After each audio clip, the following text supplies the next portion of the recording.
Memuni come aquaba, matching. Yenia, and Pomboko dear. Honourable. Bible. Now said ye a just fire, sir. Oh, no crania cana. The Viamusi, Moye Jassa, Namma, Lucreno, and Neddy. And the metum was a church in Simunina, Mobia, who wine, sending a nurse at ye. And then ye pese ye won't, and then no, ye be in a 11111. Now for ye to Niako. Mammy, imagine. Yeah, Ben microphone, Mamma Cacra. And Pomboko dear. Yes, so I don't know where pa. You're frozen. Meaning the Akosia boa. I was a machine here through so tape on my boy, yeah, the late president at Tamils.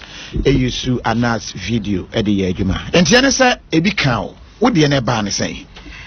Kami a Kaminia Berma. Okay. Na Minia Berma no, I dear never say. In fact, assembly by no or will leave a sunset, unimini pass them no untiminka. But and chair, and no timmy year border or catch me. So catch him and being a media person, I'm saying no.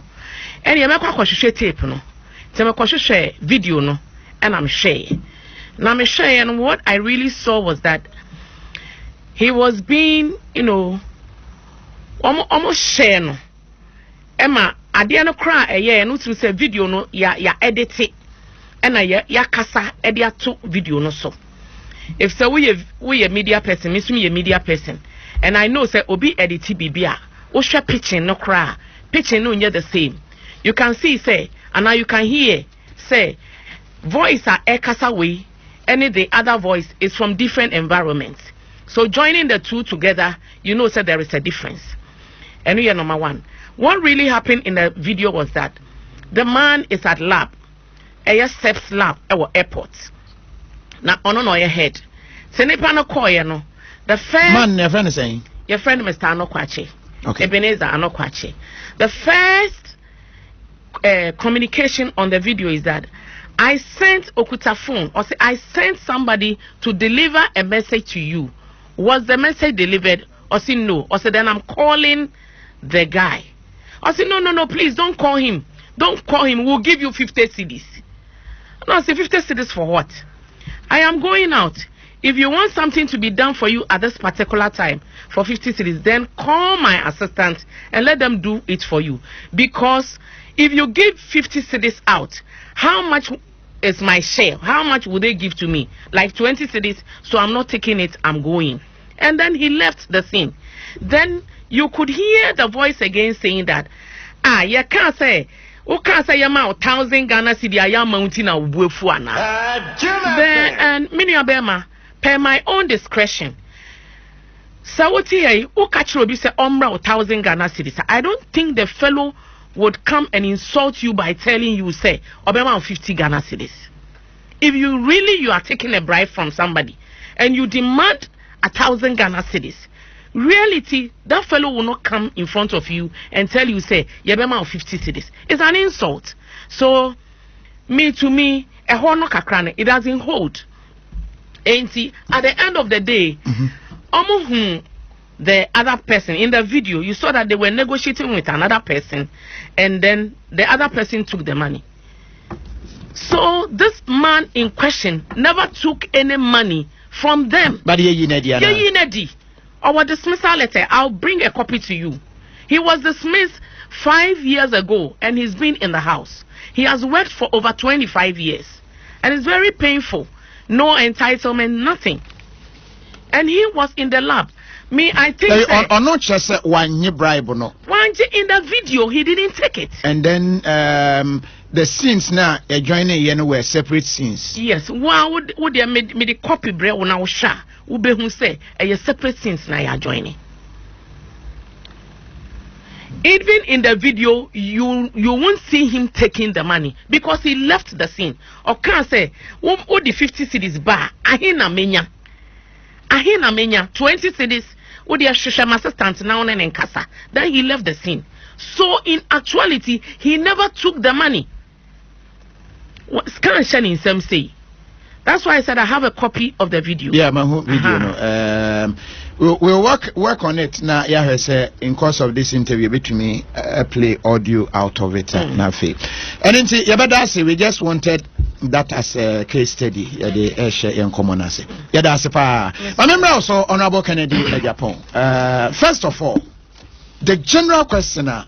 Nipa many wedding come. In fact, I'm a nipa 10. I many wedding come. At least a moon 9. As a moment can say, the identity. Ena afe na ese Ken abaswa anase sha se ye adwuma dada yi na Ken wo he ena afe na ase gidi anas eyebonsam. Good. Medasi mami establish a principle. The principle make us the procedure or the adwuma no enye ene dia mami akan odiase, and he who calls for equity. Let me say this. Mami baha nye Ken edene bae oba animu ha no person who honourable Ken say what is or can nas one say no a similar situation. Enti enumu ene yes ene omra na ye ni nkomo kakra bi just to start the conversation. This is not honourable Ken Japan ene de no e bae. Let me state that. Okay. Me da say what you. Me anas me no ka say enye ne picture nanka me hu da.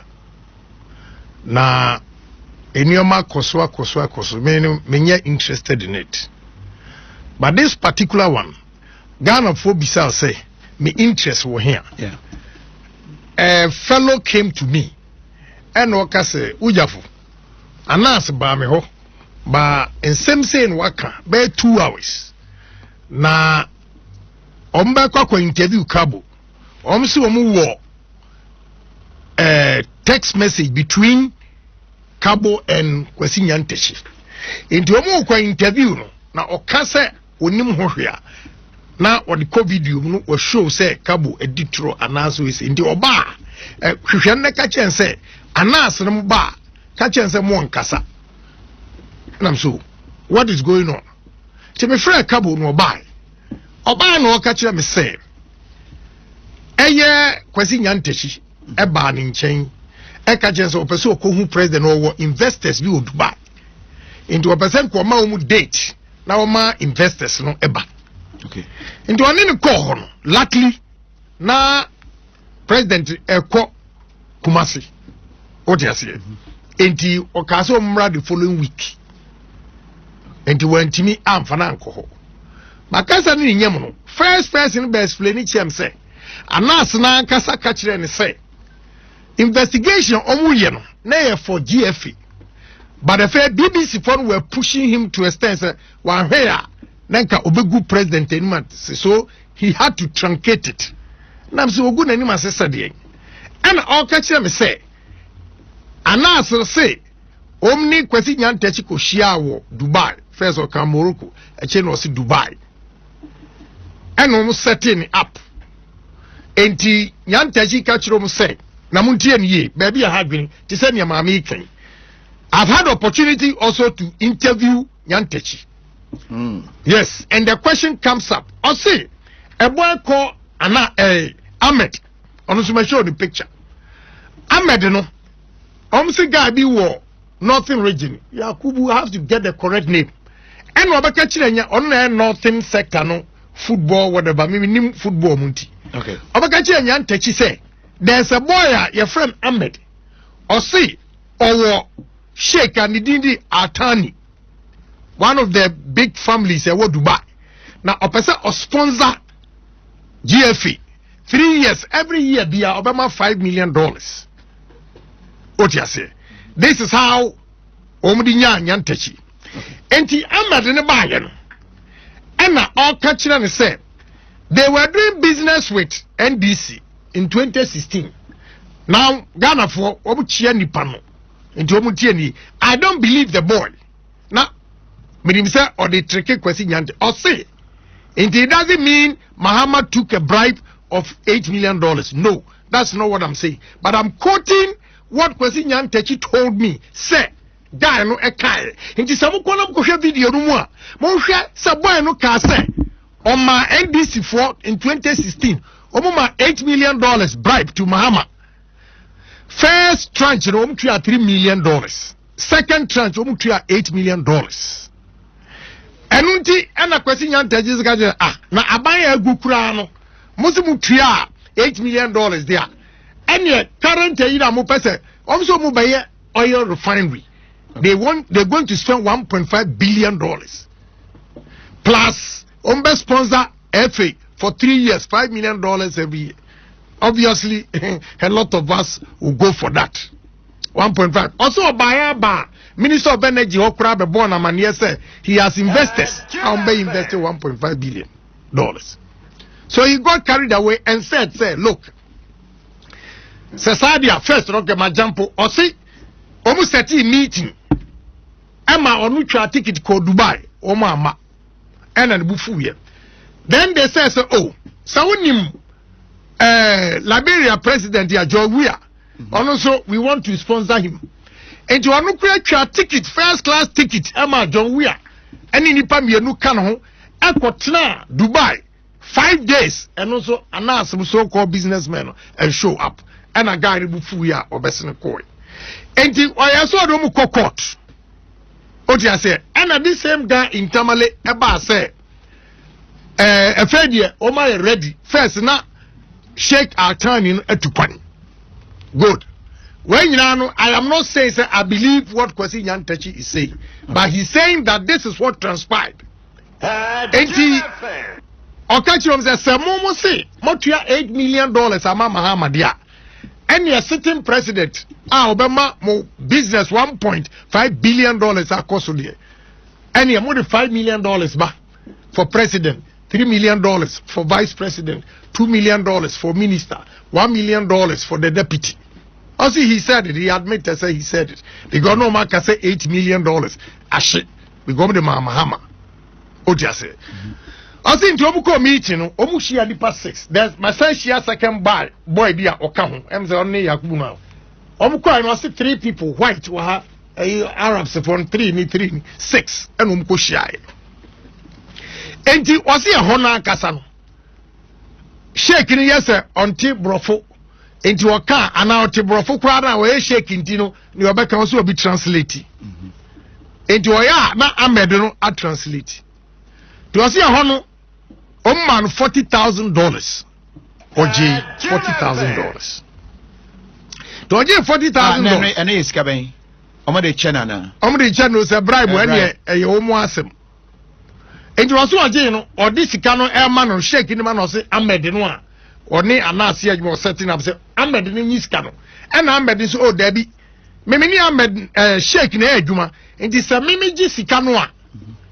A Bessania, me know me what interest womb into the waji and was say, Oma Yakubunana, the other guy, Mahun and Nimusu, or no Giscano, and Umukoi. What you say? Okay.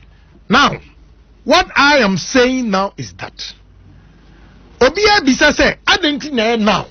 I have never followed anything that Anazi, and when I don't qua, Emma, anti-corruption crusade that is a won't follow Anas. No. Say a choir of fast year investigation. No.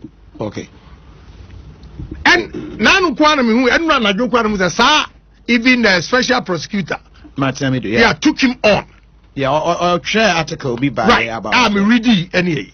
What I'm saying is that share some back na me nua me catch us Adumako. Aduma. Yeah. We are corrupter. I should make sure say me a genuine. Sure. To point my finger at you so corrupt.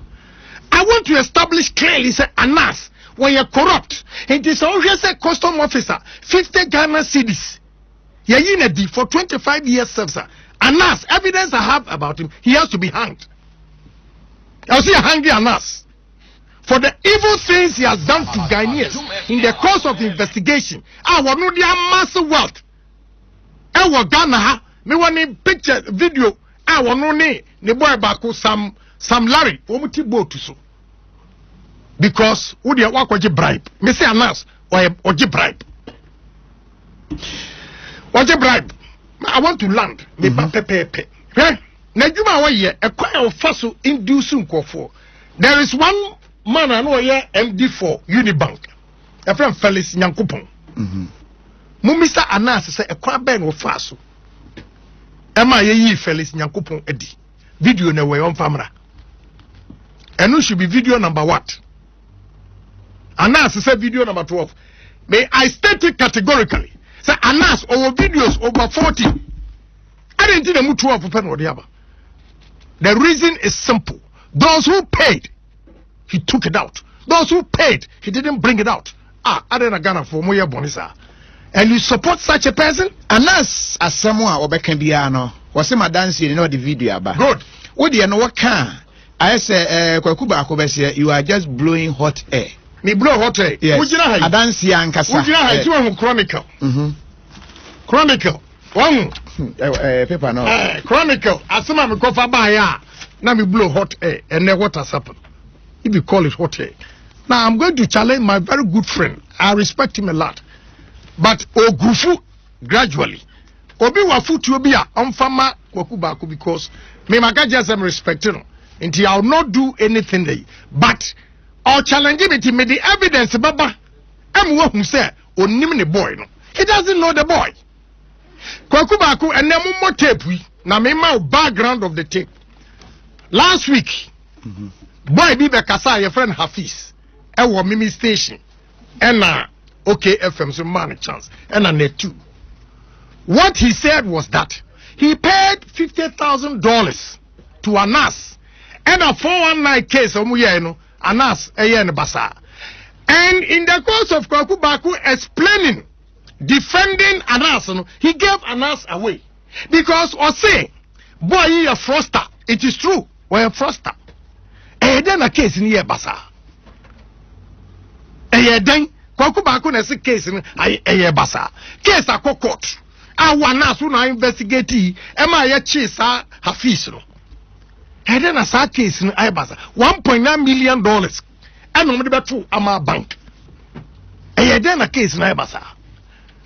Because he took money. Now, the names are Okoshia 2009 Assembly you. Now, how many years are what this one called for life? By taking bribes and leaving some of them. And those who couldn't pay, he chastised them. Do you think it's fair? Look, there's the guy now who evidence he took bribes. He takes bribe. I am a tape no. Unim. Or pesa say sika way or say case no. No nye sika free no. Mo betie no here. There's a guy called Mubarak or Mubarak. And a Babatunde. And a Hafizi. And on 419. Say there's a company called Omega Strategic Service OSS. Sir, omu pe gold bear 1,000 tons. And to omu budget $5.7 million. Sa kesi e court. Mu hwehwe abube na me boys ne printi. And the advance from the buy $1.9 million. Ekoto Ama Bank.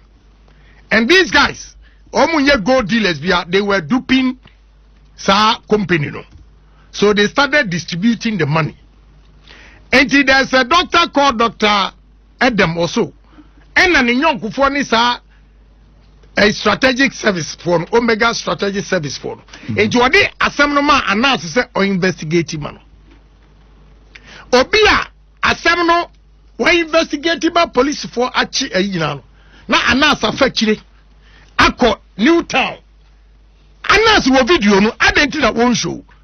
Because I'm not the assembly court. And one net is baby. I didn't know the one show video. Ghana for because he took bribe from them. He took bribe. Now who evidence? Pen bribe. The beginning of the negotiation and where he ended up. What is the case? Is it just an audio? Because what I have here any audio. Do you have a video to it? A video and I'm audio na bro because I haven't show. Sure. Okay. That means also Ube show also what do you know about? Who watches the watchman? Who watches the watchman? And who calls for equity must come clean. Enti mimi namo ame say obia corrupt na custom for lusu omai judge bako. I'm fighting for those judges. I'm fighting for those custom officers. Wama ya you omadi wrongfully. Na aduma me no ka say wunua ni justice poku and now all the years that he has worked This boy corrupt, Anas, extortionist, blackmailer, goes to him to destroy him. Emma, when to me a containing or Grian and I gonna pay and we and then the mommy and son in Kransa, woman to pay school fees. Then I see this same person. What to me a case will be a corrupt. I'm and now we are corrupt. Now, God, for we are sick mentally. When I see people defending him, when somebody has been bold to come out and ask, take the person to court, challenge him. So why you have this $50,000? Go back what was say case because you took bribe from them. I felt about beginning of Okoshia Babatunde Mubarak. I was Lagos town. Lagos town. They say a new town. Ena oni omo arrange how obetimi asevu that no match Hafiz no. Na Hafiz no kwa no otwenu sutuo. Nti Anas say onu de he's gone. Omo nyini free na omo ankasa mienu no Babatunde ni Mubarak no enka omo ho asem. I have a video on negotiating with them. I have a video. Anas accepted $100,000. Inti kwaku baku a case ni say you know. Anas went to the state attorney to tell her why oba ni nyina be show nanim amamahu. O ka kire oba no say onye onka ni obeje na onye case ni basa. Ena oba no kase. As for money, we all like money. But how am I going to do this? Do you have evidence? And also, yes, met me amount a year. Then the woman said, oh, the evidence is bad. Then I will present the case in such a way that it will correspond with what Anas did, so that the case will spoil. And that is exactly what happened. So Obano, that's why Juma. Obano, but the pictures, you know, Obi state attorney, prosecutor. And the Kwaku person catcher will say, as someone say, yeah, Anas. And I say, now, I have a tape here, a recording. Momo see Asama make Kanjano Kure. Anas, Obi, Esa sister, Anas' sister. Wako threatening Hafiz, no? Say Obekunu. Wako report to Asama Tamale police station. Asama Oka and say, Wanona Semba, you know, woman him so a Yomunia, and Tomo Boani a uniform, and one who good animals. If it is not true. Again, who would hear social media? Minyamfa, Anas video man. Quickly, what the video air to Ghana web near so me crown and me show near Ghana for me yan show the video. Me show this say, or be fee say, Ebi Abine will be here, Nami Misro, Mimi Dinim, or per on for Dimra. Baby, I was saying, maybe corrupt. On for Dimra. May a businessman ask for tips, I give tips. America, Uko restaurant. Ebi on low class areas. America, Mimi neighborhood, very rich neighborhood. Ukwa tip a compulsory restaurant. Let me tell you and ask. No, that is true. But when you are giving money to someone now, would they induce na? And bribery. Sure. And yes. You know the Anas. So that is what Anas has been doing to people. So also, Obinya ready. So Obeji Sika. Tisa Jaji Audi will join corner so. Several times, twice he refused.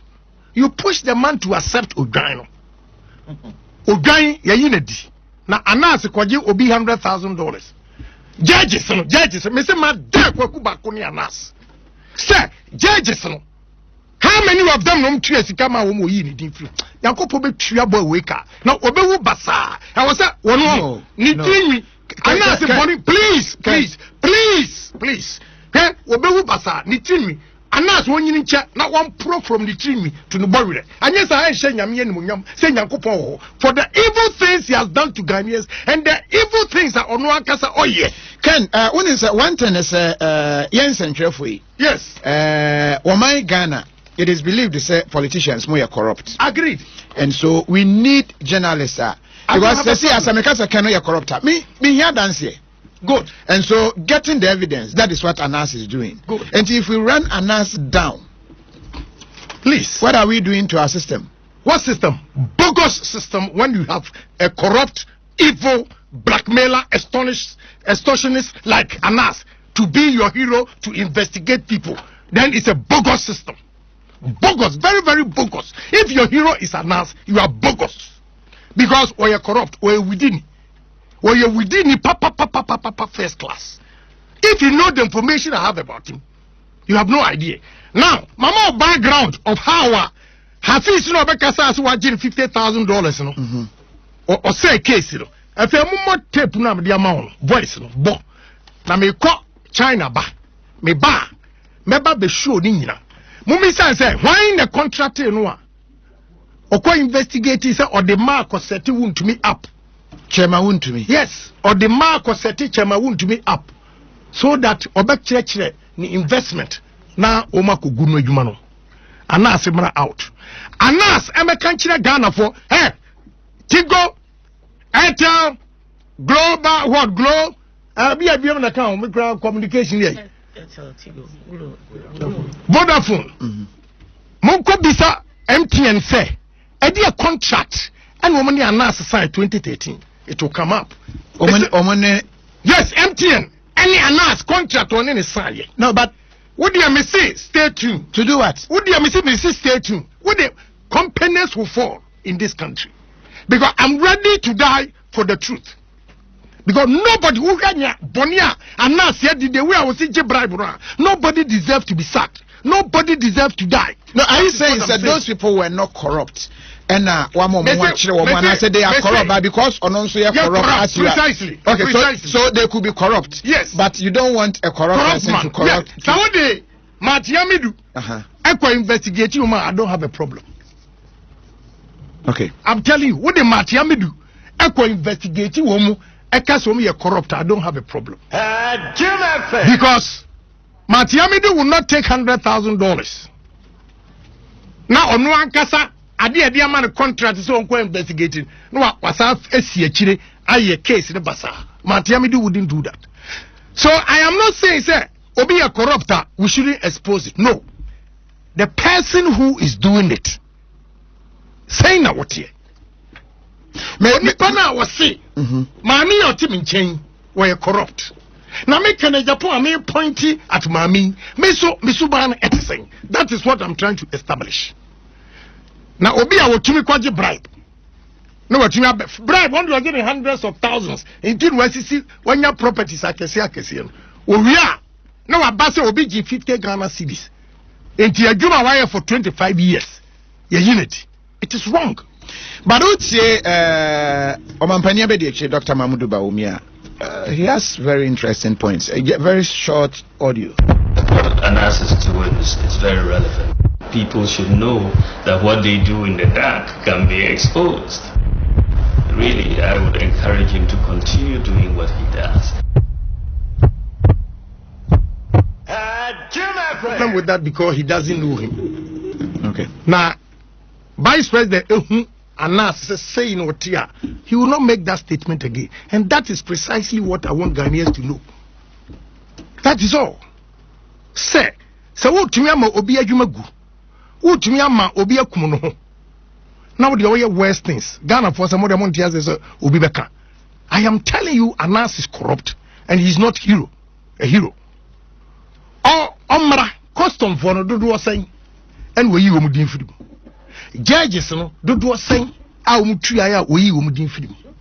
Is he a genuine man?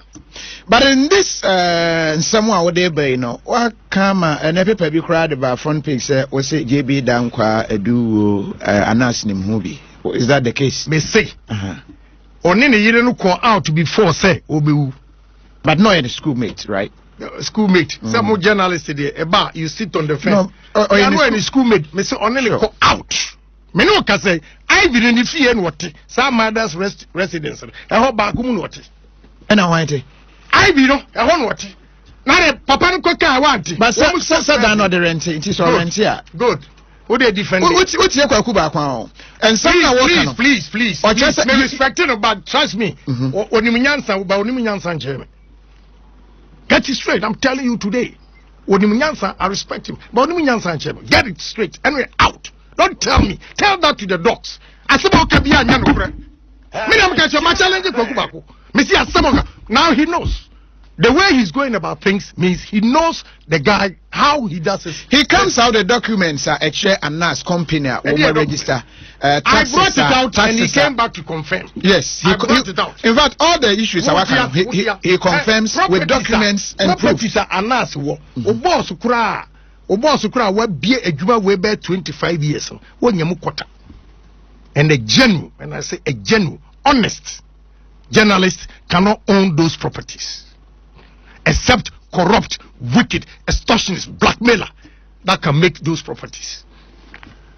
Well, even Chow, my friend said Chow, trade fair, honest association could have documents on the Berma. Taking everybody. Now, my name says how a powerful sour Ghana.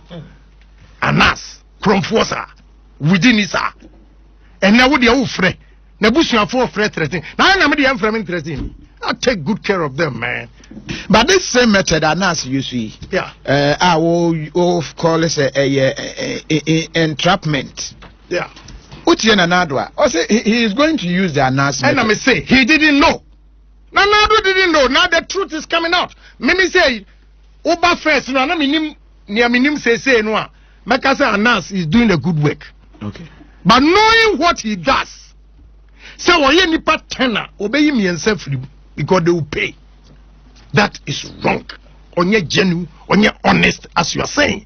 My challenge, I didn't do that. Back one from Coco to say me say custom officers, don't was saying where you would be free. And why so you would be free? Oh, you be free. Yes, judges, don't was saying where you would be free. Now no, you're quite a mean judge back. What to me boy about Kunchen. Now before that, not my big catcher. I can't be and crap out. Judges, he be free. Lord and behold, what's your motive? Now, judge and say it's good to say me to you because me to you mathematica.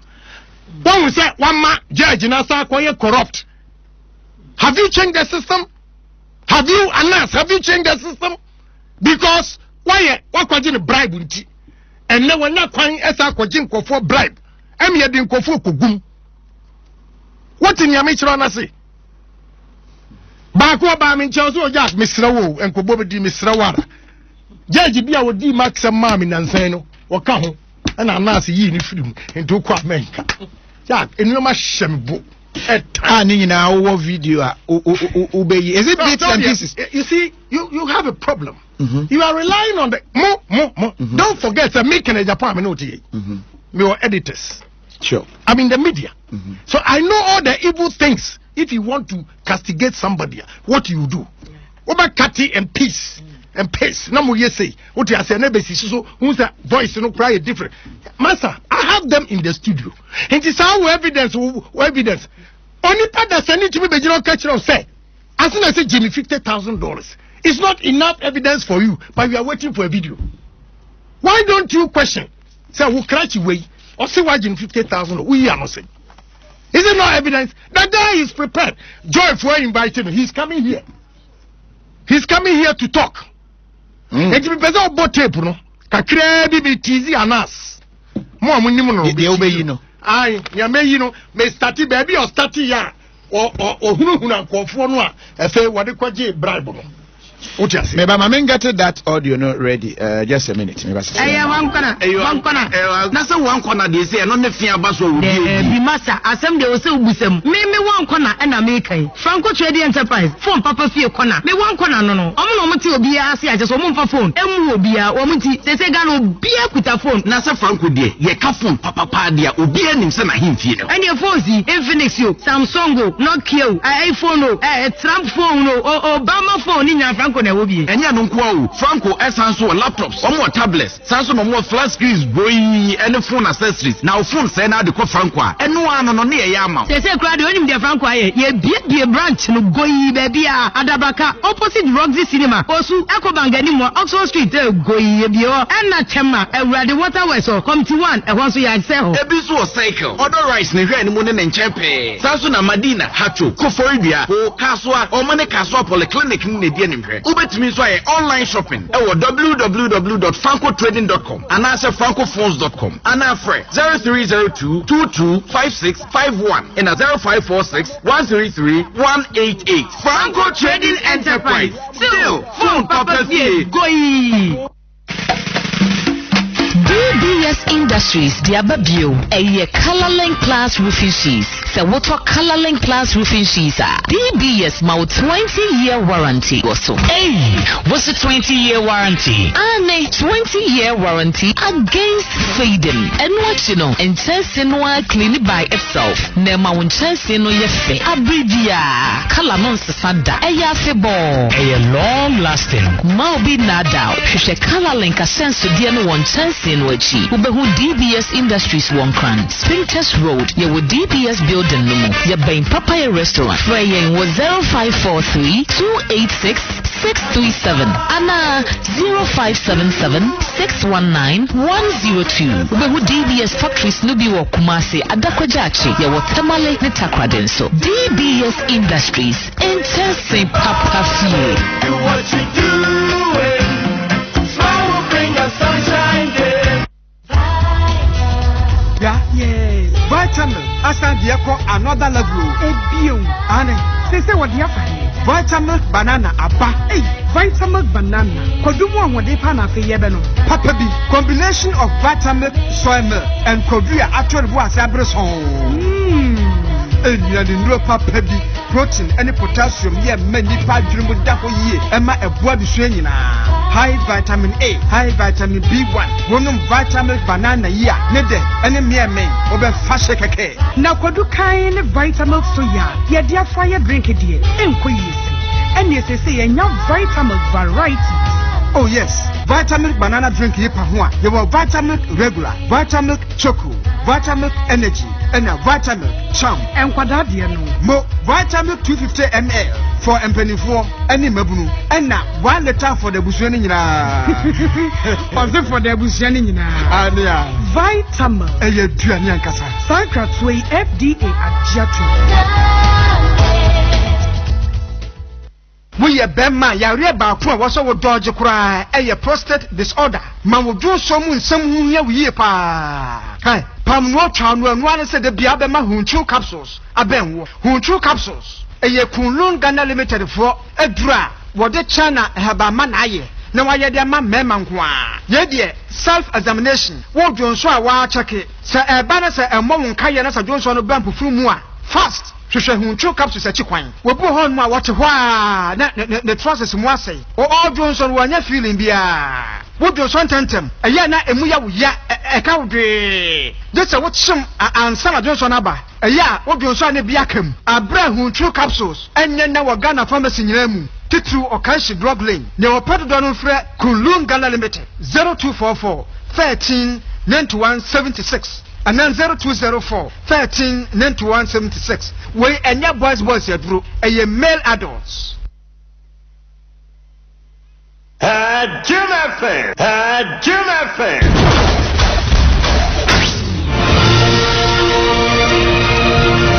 Anas, everybody Anas dares to investigate where the eyes cannot see. You are enriching yourself at the expense of people dying, leaving their family, and Ghana for just here. Any people because of a nurse. Now, Honourable Canada, Japan, where you Anas pictures about Bontin, but Anas say over years he's been protected. In fact, the number for nimni no abo homodin are protecting a pa, and you know. Fortunately, I've had friends who have really respected what I have done or what I continue to do. And so, despite the fact that we have had intimate moments of sitting down and playing around as children and all that, they have not leaked my pictures. But tell me, if today my picture was on the front page of the graphic, how are you going to convince Ghanaians that it's me? So you see, we built it systematically. And sometimes it's difficult. But Anas Ejuma Oyeno for the national interest, that is what he says. I believe in Ghana.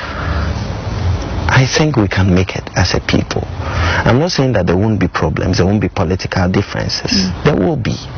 But at the end of the day, we have to know what is the national interest and what is the partisan interest. As a people, if we can differentiate what is the national interest and what is partisan, I think that we are going to become a better people. Thank you.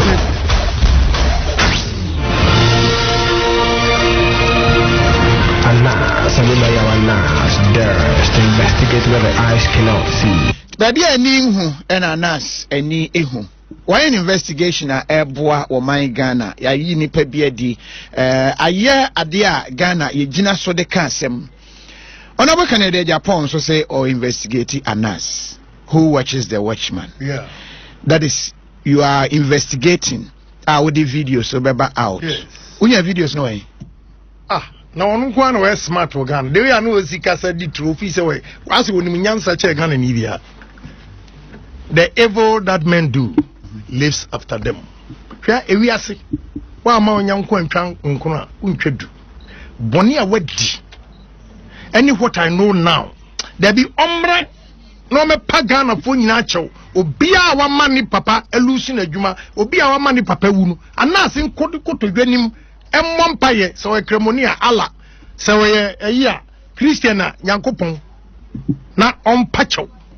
Anyasa ni tinyi be pro abepim ne nase no omuyi for the punishment of all the people that were destroyed, families that were destroyed, and doing worse things than that. And the only no me pagan of what chow, especially omwa what do you boni. Two parties say yenye corruption investigations. No, I am not saying that. But se me banam kasa adoma. Adi awuye enya. I was be making sure say men so men koyesa. Anasa me bana 1 2 3 4 5 6 7 8 amugina he. My investigate mo se mo nyina mo ge bribe ha. Na nipa miensa we buy om de o ma behumi ya tua sika mame. Na na yi wo mo de afrim na me de emo amakai edin aba me fi se e wrong. Se wo investigate nipa nwotwi ana enkono na wo de obi asema ba abeto wa anyi obi asika. It is in the national interest. But a situation where you investigate judges, about 50 of them, some of them you took their names out because they paid. A situation where you investigate custom officers, some of them who paid, you took their name out. No, it's wrong. And on one way, you know, we are not going to bribe. And no audio now, Ocha said, send you see, Estatia or the Kwaji bribe, no, Nina may tease in a kakra. Okay, share this audio. In fact, it's part of honourable Canada Japan. Video nibi. Don't show Ghana for. Okay. When I don't use the instruction.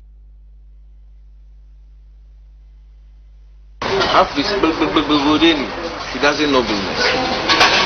She are carrying. I've been with that No. Here you go, me. At this stage, as president of the country, what can I tell him? Kagani. I can't. President. No,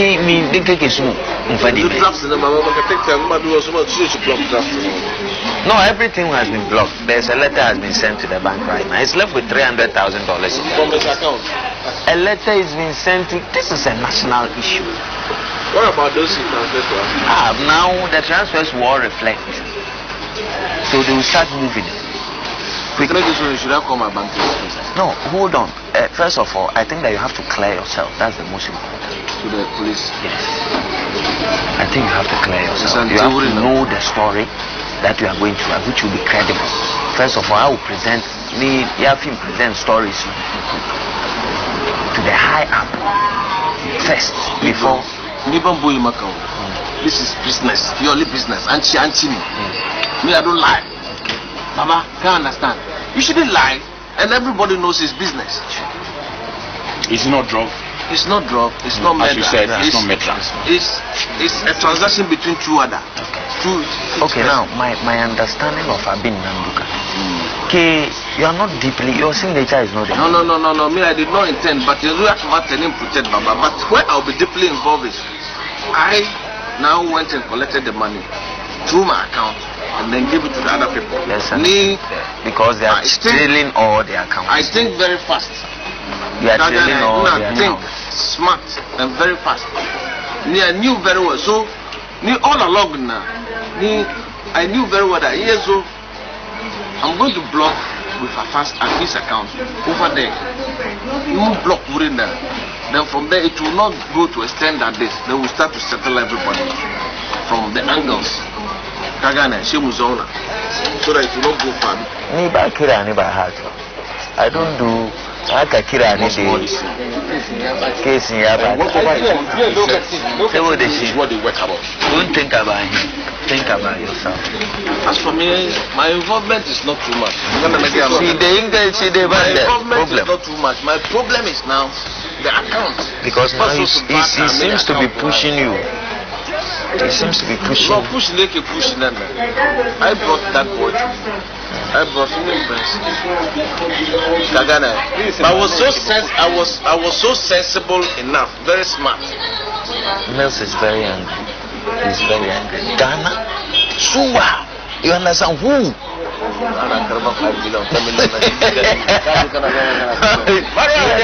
Big money. 10, 15, 20 million in this country. People are sitting down. Nigerians are taking and are sitting down. They cannot do anything. They don't even invest the money here. They take it away. Okay, so now let's look for a way out. I think that as for the money, they will trail it. I know, because Egbert is already at the bank. Egbert Philby Jr. Lawyer take tall on Egbert. Like I said. The investigation is Kagane. I'm born an inch. They say I'm no, but you have seen me. Don't like it. They kill a ship at the fight. Kagane. So see, put in now what I can carry 500 and something $1,000. I can show you. I can take it to my bank. So how much? I can take it to my bank. It's about 75. 75,000. 75 draft in our arena. The first money he transferred in dollars. The first money he transferred is 195. I can tell you. Okay, fine. The 195. Now hold on. The money is 1.9 million.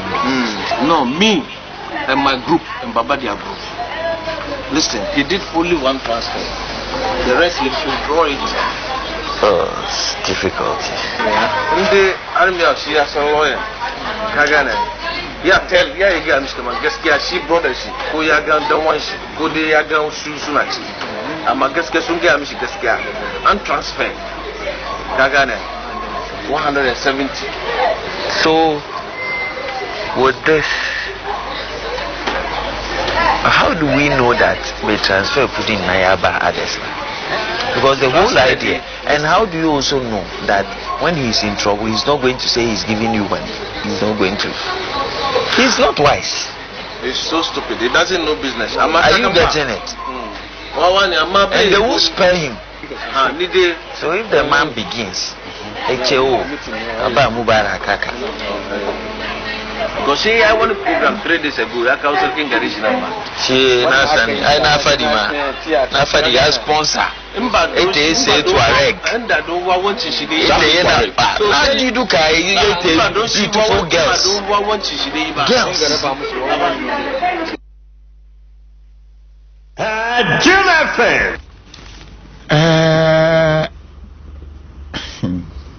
On our weekend, this audio, we know. Anas Nankasa Wobi. And you know, me is a investigation. We induce for Nigeria. I induce Omuakasa. Say, and Nadia will be standing up to Anas. They are bringing the information left and right. Nobody has charged me 1 cedi. Nobody. Me guy bako. Or no, or say Usura Anas into a person of 2 coin. And I'm saying, me up one on wako. Or no, Akwaji will be $10,000. Anas, my born in Trinity, was one for evidence in my but now Wakam Macho and my since in Dubai. Send you must say, fellas, Yankupono up. Any boat now on some Larry, etiso, Nina a habit. But the most incriminating one is what Kwakubaku said, Assembly year basa. Yeah, that's the beginning. Intimate is an enemy to coin. Maybe I must have a bomb fifty. My bar was it time one. All catching state attorney in say. One say case, no business now. A crime ask for money. We all like money. But how am I going to do this? Do you have evidence? No, so yes, I'll bring the evidence. And state attorney say, okay, when you bring the evidence, then I will tune it to the end so that the case spoils. Now we are Kuba Kunasa Begina Charles Quest and a set case. And that's Naji boys with Muska. That's the beginning of a Obo Muntrani say President Mills. Hey, aware. President Mills was not even aware of this. Obi na contract to Anas, Dr. Edembi, so on your investigation more Omega Strategic Service. But what the Ehu, Shem Kofunumu, say President Ukraine Mubi. What you say, so that they will give you money. And that is exactly what happened. Honourable, come on, you know, evidence enya ready still. Evidence yeah. So how do we prove that you can truly there is that evidence? And I'm saying, what was that? Make a way to confirm Hafiz, as some of said. That time, Okohu, Omiya Nipamiensa, Hafiz, Babatunde, and Mubarak. Now, ono akasa Anas, oh yes, our video no. Now the boy way, Hamisu, no hobby. Now the boy, Hamisu, no hobby. What do you say? I didn't think that one tender in that video way as evidence in court. Because he took money from them. So, Okose case na mawomo. That is why Kwaku Baku has the courage to say, case riye basa. Kwaku Baku is not aware, say, Okoshia boy is in Newtown. And one more planning. And now, Edu baby, or say Hafiz, they were Jimmy, they should leave him. And Omoka said, you can't leave him because so we'll cool him down. Because Anas the corner so quite a bribe star or Kitio Anas so. In the Achena, Mubarak Babatunde, Efre, Hafiz in a cool it down. And one who $50,000, Emma Anas, and what killing case. That's it, Yamishamu. What am I too about? Me ba, me the better one. Now who explaining my woman? How is that woman?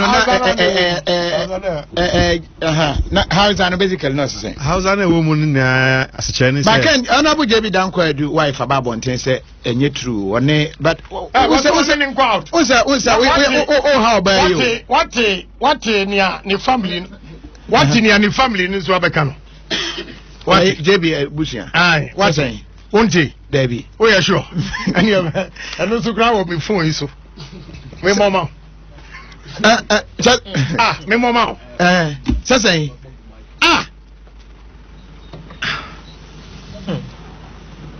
But over how about in a will because Nipakura Wawu, a whole MP, member of parliament. Oh, Jane, Abushina for one say, JB. Ni dan ya London ana UK no ana ase ne yire I've been in a cotton down. I don't take what grant interview why you were near Trasa won't take. And so what theatre somebody a jamu media for you are covering your brother. But Abrantie is so obese you pictures never pictures never why is obese you Abrantie be footballer no we Jimmy for we Jimmy for power what the pictures about out enya na or Jimmy for once you would where where we have to say me enya na say send the voice or kasa mo na mkotwen ye o ka ne burofu yi send the onim a picture na me bia say picture no ye when na ba ku na ohyeche no that was the time no ni state at rasta one bia ba na imfefefe na no na me oboa ono anas na de bai me me the pictures too ba ku na nimu da o plane say na nimu nwi na ba ku bi ohyeche sa. That was the time he was negotiating with the state attorney to kill the case. How is that? How is that? Negotiation concerning Sikasemono, and Obusan say, now Ubetia, and I say, oh, scan there. I'm finding Nasa, I can 50, no, I'm 75, and you know, oh dear, my account to me, and I say, another my block it, and I say, Rebbe. And my own block, and I may use can be the aye and yeah, maybe. And I was not a kind in the aye, or can't as a Fantino or Cambrofo, or Cambrofo, or can't the Fanta I cannot there. Brofona woo, and you where the shashing. Honourable can Salinko say picture now, they buy about your no. Salinko movie a Kuma Jimmy for. Oh, that was it. I say, or no, are you talking as if me? Any part me my Duma. Tis a way. woman ni anas anantia yet za adwuma yi bipen enti wono Jimmy for say on say senchire bi okodi di matem no ono akwa wia spare parts ewo Canada woman di spare parts no man $50,000 no otua $11,000 3 years ni $39,000 on try say nipa we MPP for afana koye deputy vice regional chairman why kromfo entina or support to anas but I know you need evidence me evidence ya nipa na odi aginamu ma senchire ewo Canada ya friend Papa Kofi I don't want 06.3 FM just on some any good side bro but anas HS the ekwe nyina no na ni je Ghana for ho pa the people of Ghana very interesting people.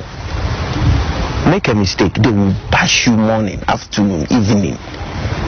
Do the right thing, they will praise you. And they will make you feel that you are their darling.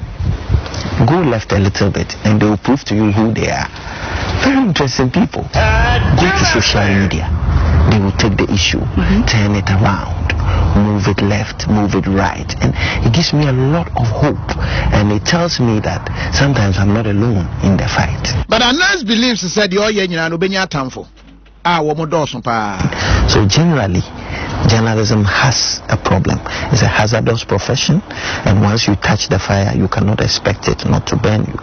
Don't forget, we take many people to jail. I have done many people at 7, 15, 20, 30 years in jail. Some are better, others have gone over it. There are new people who are in the pipeline. So definitely you generate every time a new crop of enemies who would want to stop you from moving around. But I have lived it over the years. What you ought to know about me is that I love what I do, and I think that's very important. So in spite of the difficulties, I'm not that person who can go out on an ordinary holiday that everybody goes out to have fun and all that. I don't have that luxury. When you call holiday, you can call holiday Dubai. Well, unless any names be our boy, that one we will need evidence from you until we can't authenticate and be especially names mentioned near the no. And that one day you was some and worker. We will try and follow up and see say evidence to back all the issues now. But when you see Kasemuntia.